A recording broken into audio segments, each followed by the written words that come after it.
Lo primero que noté fue el sonido, ese zumbido anónimo y particular de una terminal internacional. Mi tía Carol, una mujer cuya aprobación era una moneda que hacía tiempo que había dejado de intentar ganar, sonreía a mi lado. Era una sonrisa familiar y condescendiente, la que usaba justo antes de soltar un cumplido ambiguo. Pero entonces otro sonido interrumpió el ruido, una voz tan nítida y autoritaria que parecía doblar el aire a su alrededor. «Coronel, la comitiva está segura. Lo esperan». La sonrisa de Carol no solo se desvaneció, sino que se hizo añicos. Su rostro se relajó con una especie de sorpresa que llevaba décadas gestándose, mientras un hombre con un traje elegante realizaba un saludo perfecto. En ese instante, todas las cabezas en la puerta se giraron, pasando por alto al diplomático para posarse de lleno y con total confusión en mí. Todo había comenzado 2 horas antes. Un desastre a cámara lenta bajo la luz estéril del control de la TSA. Yo estaba sorteando el incómodo revoltijo de contenedores y cintas transportadoras con mi familia, atrapado en unas vacaciones para las que no tuve tiempo durante una inusual rotación en Estados Unidos. Mi tía había estado dándome indirectas toda la mañana, pequeños dardos pasivo-agresivos que ya sabía ignorar. Mientras guardaba mi portátil en una papelera gris, le habló a mi madre. Su voz era lo suficientemente alta como para que toda la fila la oyera. Sigo sin entender por qué tiene que viajar disfrazada. Es un poco excesivo, ¿verdad? Solo intento conseguir una mejora gratis. Sentí una opresión familiar en el pecho.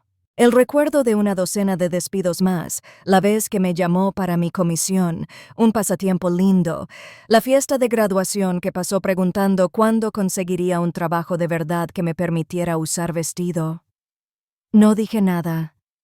En el control de seguridad, un agente de la TSA miró mi uniforme y me preguntó mi destino. Antes de que pudiera dar la respuesta desinfectada y preaprobada, Carol se rió. Fue un sonido agudo y desagradable. «Oh, quién sabe», gorjeó, agitando la mano con desdén, probablemente algún aburrido trabajo de oficina. Siempre fue solo una cara bonita con uniforme. Las palabras quedaron ahí, una humillación deliberada y pública. Pero era más que eso. Una furia fría, limpia y afilada como una bayoneta, se instaló en mis entrañas. Esto no era solo un insulto, fue un compromiso, una violación descuidada del perfil bajo del que dependía toda mi misión.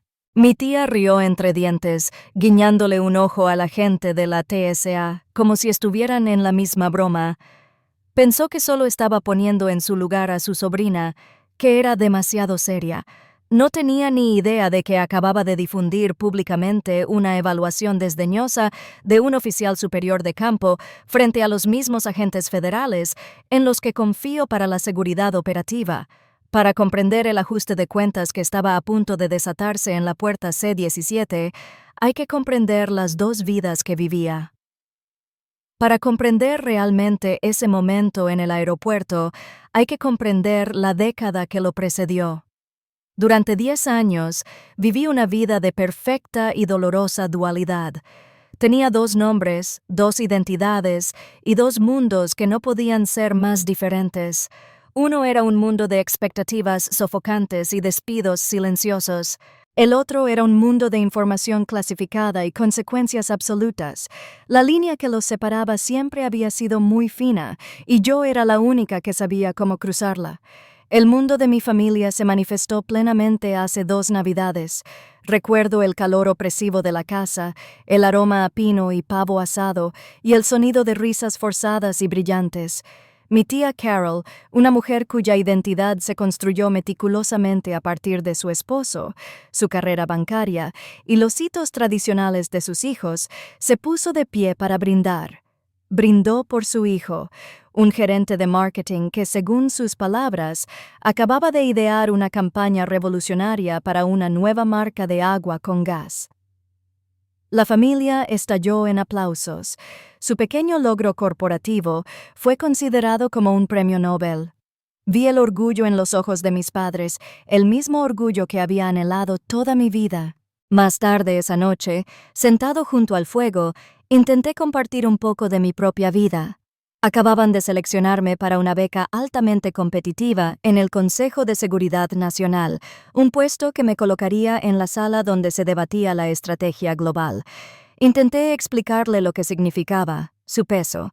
Carol me dio una palmadita en la mano. Sus anillos de diamantes estaban fríos contra mi piel. «Qué bien, cariño», dijo, con una voz que destilaba dulzura condescendiente. «¿Más estudios? No te preocupes, el hombre adecuado llegará tarde o temprano y no tendrás que preocuparte por eso». Y así, sin más, mi logro se esfumó. No lo descarté. Lo replanteé como un triste sustituto de esposo. Miré a mis padres, esperando que alguno interviniera, que dijera algo, lo que fuera. Pero solo sonrieron, contentos con la cálida armonía familiar. Ese momento se sumó a una larga lista silenciosa en mi cabeza, una lista que incluía la competencia de robótica que gané y que se perdieron por el partido de fútbol de mi primo, y la graduación de la Academia de la Fuerza Aérea que casi no pudieron asistir por la distancia. Ese era su mundo. Mi otro mundo era completamente diferente. Apenas 6 meses antes de esa cena de Navidad, era teniente coronel en un bote en las profundidades del Pentágono. No hay ventanas en un lugar así, no se oye nada del mundo exterior, solo la fría luz azul de las pantallas de datos y el leve zumbido de los servidores que procesan información que podría alterar el equilibrio de poder. El aire estaba cargado de tensión. Yo era el principal informador de inteligencia de una fuerza de tarea conjunta, y nuestro principal activo en Europa del Este acababa de quedar inactivo. Me paré ante un grupo de oficiales con rostro impasible, incluyendo a mi comandante, el general Morrison, un hombre brusco y brillante que se preocupaba por los resultados, no por la retórica. «La última señal confirma que el activo está comprometido», dije con voz firme mientras señalaba un mapa satelital. «La operación Anochecer es imposible». La ventana se había cerrado. Se podía sentir cómo aumentaba la presión en la sala. Había vidas en juego. Mi recomendación, continué, es ejecutar el protocolo Quimera. Usamos la vía diplomática preestablecida como una forma de extraer la fuente bajo cobertura oficial. Es muy arriesgado, pero es nuestra única opción viable. Expuse el plan, la logística, las probabilidades de éxito y fracaso. El general Morrison escuchó, sin apartar la vista de la mía, absorbiendo cada palabra. Cuando terminé, no me dio una palmadita en la mano ni me dijo nada. Solo asintió lentamente. «Hazlo, Rustova», dijo con una voz grave y ronca. «Tu indicativo, Valkyria, está autorizado para la extracción». En esa habitación, yo no era una cara bonita. Era Valkyria, una comandante, una autoridad. La desconexión era un abismo que tenía que cruzar cada vez que llegaba a casa. Sin embargo, la herida más profunda vino de mi propia madre, una mujer que creía que la paz a cualquier precio era la virtud más alta. La llamé una vez años atrás después de un comentario particularmente desagradable de Carol sobre mi elección de carrera, poco femenina. Buscaba, no sé, un poco de apoyo. En cambio, suspiró al teléfono. «Ya sabes cómo es, Eva», dijo con voz cansada. «Ella simplemente no entiende tu mundo. Es mucho más fácil dejarlo ir. Por favor, por mí, no causes problemas». Fue entonces cuando realmente lo comprendí. Estaba completamente sola. Mi madre no era una aliada, era una pacificadora, y mi dignidad era un precio que estaba dispuesta a pagar para mantener feliz a su hermana. Durante una década construí un muro entre mis dos mundos. En uno era Evie, la sobrina callada y decepcionante. En el otro era Valkyrie, una comandante cuyas evaluaciones desviaron recursos multimillonarios y salvaron vidas. Después de ese insulto en el puesto de control, decidí que ya no seguiría manteniendo el muro para su comodidad. Habían traído su mundo al mío, y en mi mundo, el protocolo no es una sugerencia, es un arma. Después de pasar el control de seguridad, encontré un asiento en la puerta de embarque con una vista despejada de la pasarela, separando deliberadamente a mi familia de mí. Podía oír su charla distraída, sus quejas sobre la hora de embarque y sus planes de almuerzo. La ira intensa que sentía en el puesto de control se había calmado, consolidándose en algo mucho más útil, una fría y clara sensación de propósito. Una confrontación emocional sería una pérdida de tiempo, solo sería otra escena, otra oportunidad para que me llamaran dramático o hipersensible. Ese era su juego, su territorio. No me interesaba jugar. En cambio, los obligaría a invadir mi territorio. Un mundo regido no por sentimientos, sino por procedimientos inquebrantables. El encuentro con el Servicio de Seguridad Diplomática ya estaba programado. No estaba creando un evento, simplemente estaba aclarando las reglas del juego. Discretamente saqué mi teléfono de servicio encriptado. Para mi familia era solo un aburrido dispositivo de trabajo. Para mí era una línea directa a un mundo que ni siquiera podían imaginar. Mientras debatían las ventajas de los pretzels de aeropuerto, redacté un mensaje breve y preciso para el atache con el que había trabajado antes, un profesional experimentado que se hacía llamar Argus. El mensaje estaba cuidadosamente redactado. Cita de Valkyrie a Argus en C-17 confirmada. Público civil presente. Hice una pausa, dejando mi pulgar sobre la pantalla. Luego añadí la línea crítica. Mantener el protocolo público completo al acercarse. No usar ropa de civil. Esas pocas palabras lo eran todo. Era una orden directa de renunciar a la habitual discreción y discreción de estas operaciones. Significaba nada de saludos casuales ni asentimientos sutiles. Significaba que toda la exhibición formal de rango y deferencia se llevaría a cabo a la vista de todos. Pulsé enviar. Un agente de menor rango podría haber cuestionado la instrucción, pero Argus entendía el lenguaje del subtexto mejor que nadie. Mi teléfono vibró menos de un minuto después. Su respuesta fue justo lo que esperaba, breve, profesional y absoluto. De Argus a Valkyrie. Recibido. Se observará el protocolo completo. La caravana está a 5 minutos. Sentí una satisfacción silenciosa y sombría que me invadía. No había pedido un favor ni explicado la situación. Había dado una instrucción táctica y fue recibida y confirmada sin cuestionamientos. En su mundo, mi palabra era definitiva. La trampa, si así se le podía llamar, estaba perfectamente preparada. El sistema estaba en marcha, una compleja maquinaria a la que se habían interpuesto sin saberlo. El mensaje estaba enviado. Solo me quedaba esperar. Mi familia creía que esperaban un Boeing 737 que los llevaría a Florida.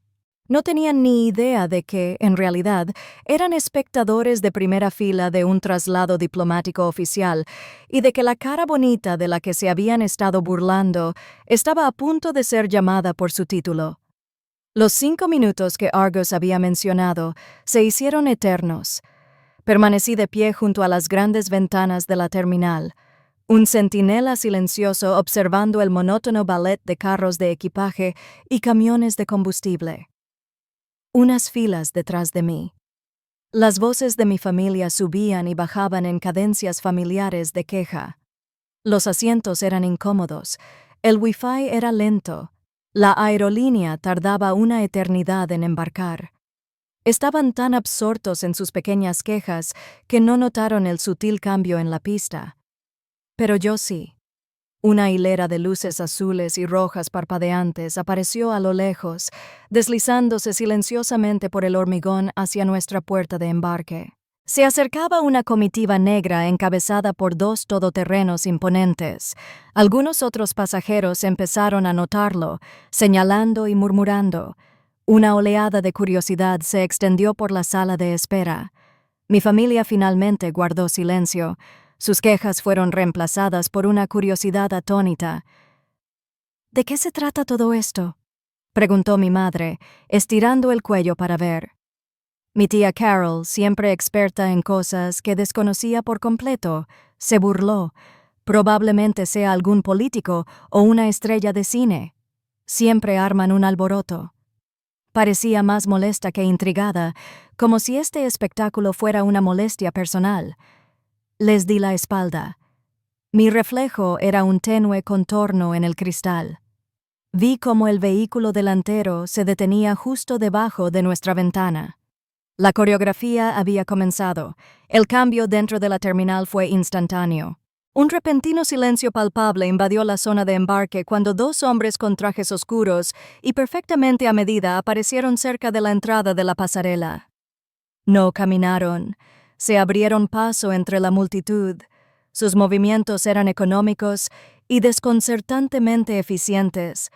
Hablaban en voz baja, con la mirada fija en sus muñecas, escudriñando cada rostro con una intensidad profesional e indiferente.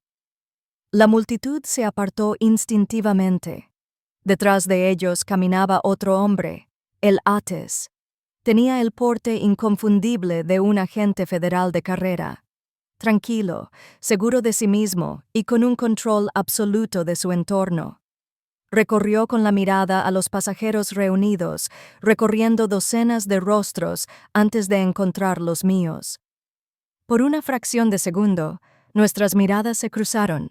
Fue un saludo silencioso y profesional, y entonces él y su equipo comenzaron a caminar directamente hacia mí.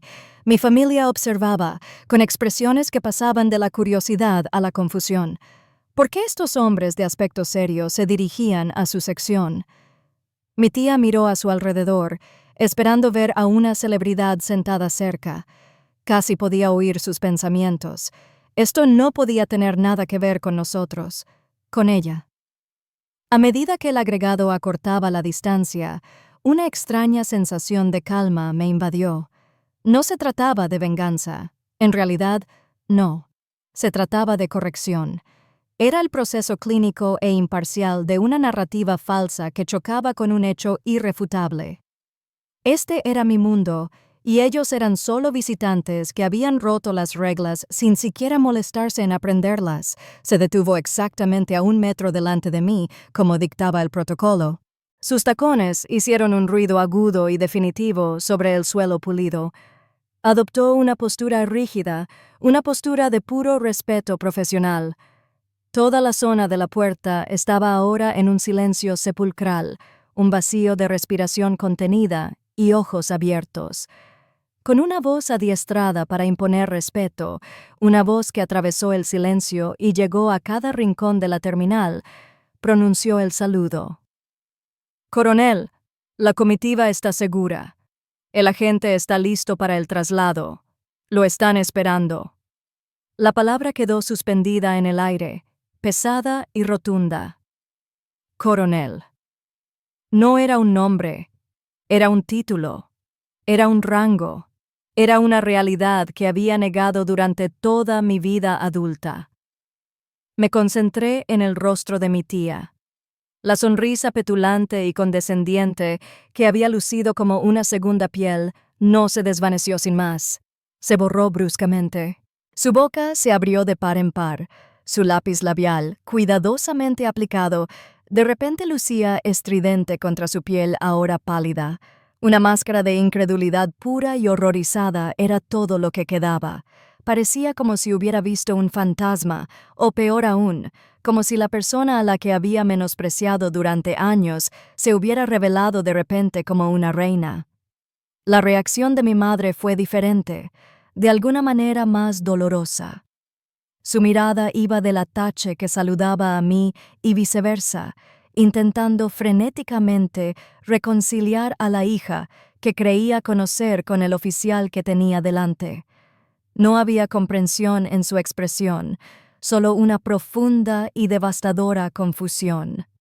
A nuestro alrededor comenzaron los susurros y apareció la tenue luz de las pantallas de los celulares mientras decenas de desconocidos grababan la escena.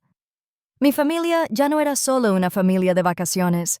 Eran daños colaterales en una exhibición pública de autoridad que habían provocado. Dejé que el momento se quedara suspendido en el aire un instante más, dejando que la realidad se asentara en sus mentes. Entonces les di a los Ates un breve y profesional asentimiento, un leve reconocimiento a su saludo. «Gracias, Argus», dije con voz tranquila y firme. «Estoy al mando desde aquí». Me giré y miré a mi familia por última vez. Vi a mi tía, que parecía haberse encogido en su silla. Vi a mi madre, cuyo rostro era un lienzo de conmoción y un creciente arrepentimiento. No les sonreí ni les saludé con la mano, solo les di una mirada indescifrable.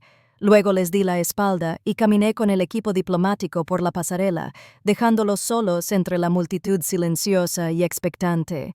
Mi tía se había pasado la vida intentando definirme por mi cara. Al final, solo bastó una palabra de un desconocido para demostrarle que nunca me había visto.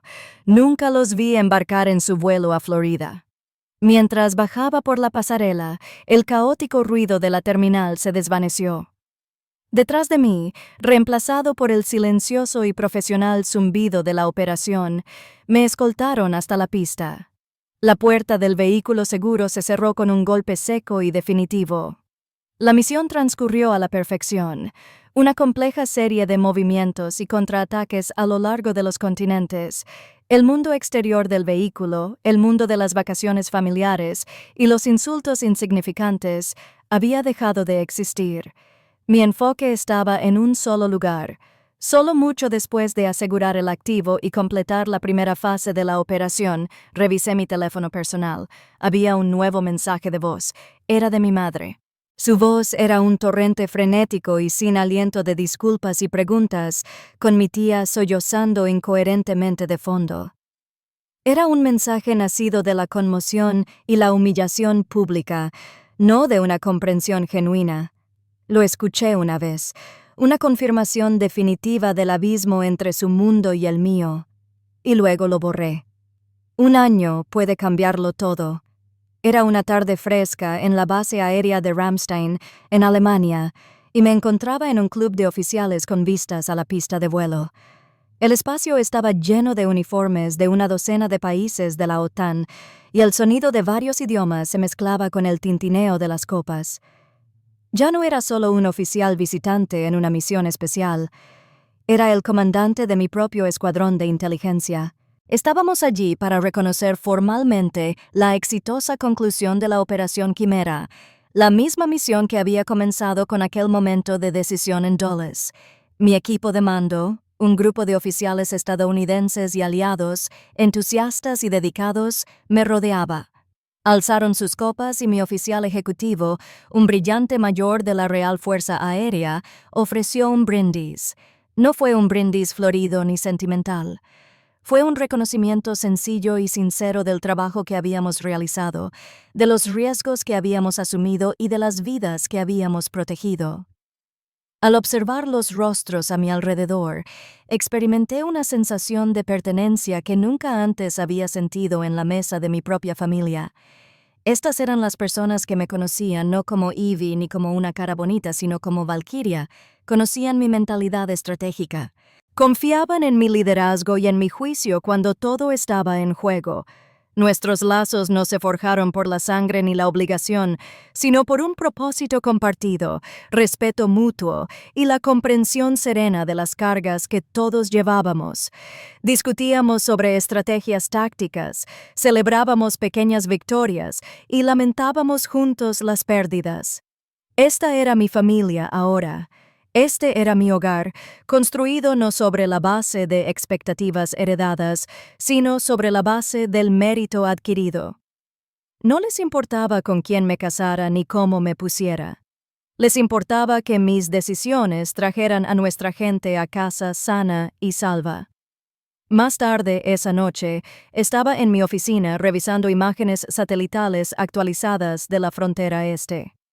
El trabajo no se detuvo del todo. Una notificación de correo electrónico sonó suavemente en mi computadora. El asunto era simple y me dejó sin aliento por un instante. De Carol. Durante un largo rato, me quedé mirándola. Este fantasma digital de otra vida. La curiosidad finalmente me venció, y lo abrí. El mensaje era breve, sin su habitual arrogancia ni condescendencia. Decía: Eva, no tengo palabras para expresar cuánto lo siento por todo. No teníamos ni idea de que me había equivocado. Daría lo que fuera por tener la oportunidad de hablar contigo. Era la disculpa que alguna vez creí necesitar. la validación que había anhelado durante años. Pero al leerlo ahora, no sentí nada. No había ira, ni una oleada de triunfo, ni siquiera un atisbo de satisfacción. Era como leer un documento histórico sobre un conflicto que había terminado hacía mucho tiempo. Las palabras eran solo palabras dirigidas a una persona que ya no existía.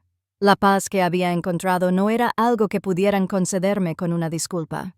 Era una pieza que había construido para mí a miles de kilómetros de distancia, en la silenciosa y exigente realidad de mi trabajo. Mi dedo se movió hacia el ratón. No respondí. Ni siquiera pulsé borrar. Simplemente hice clic en archivar, archivando el mensaje en un pase que ya no tenía ningún poder sobre mí. Luego volví al mapa táctico que brillaba en mi pantalla principal. Mi trabajo me esperaba. Mi tía creía que el valor de una mujer se reflejaba en la mirada de un pretendiente. Aprendí que el verdadero valor se refleja en la confianza de quienes conduces al peligro y en el silencio de quienes dejas atrás. Si alguna vez has tenido que demostrar tu valía a quienes se niegan a verla, comparte tu historia abajo. En esta comunidad, tu experiencia siempre es reconocida.